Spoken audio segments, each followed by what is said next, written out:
America के पूर्व राष्ट्रपति डोनाल्ड ट्रंप अक्सर अपनी बातों और अपने दावों की वजह से चर्चा में रहते हैं। अब ट्रंप ने फिर से ऐसा दावा कर दिया है जिसने उन्हें सुर्खियों में ला दिया है।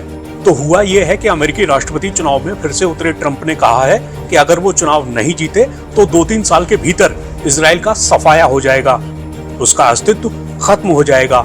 If we don't win this election, Israel, in my opinion, within a period of 2 to 3 years will cease to exist. It's going to be wiped out. Trump का ये बयान ऐसे वक्त में आया है जब इजराइल गजा में हमास के खिलाफ युद्ध लड़ रहा है। लेबनान के संगठन हिजबुल्लाह से उसकी लड़ाई और तेज हो गई है और ईरान के साथ भी इजराइल की तनातनी काफी बढ़ गई है। रिपब्लिकन पार्टी के उम्मीदवार ट्रंप ने कहा, अगर हम ये चुनाव नहीं जीतते तो मेरी राय में 2-3 साल के भीतर इजराइल का अस्तित्व खत्म हो जाएगा, ये मिट जाएगा। एक सर्वे का हवाला देते हुए ट्रंप ने कहा, इस बात का कोई मतलब नहीं है कि मुझे 40% यहूदी वोट मिले, मैं ही आपकी रक्षा कर रहा हूं।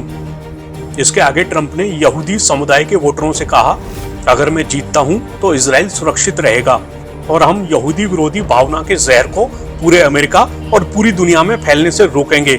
लेकिन अगर मैं नहीं जीता तो मेरा मानना है कि इजराइल का सफाया हो जाएगा और आप ऐसा होने नहीं दे सकते।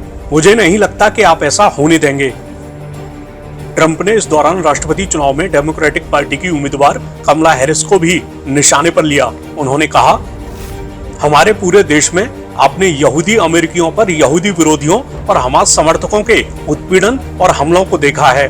मैं भरोसा नहीं कर सकता कि हमने पिछले 1 साल में क्या क्या देखा है। कमला हैरिस ने बिल्कुल कुछ नहीं किया।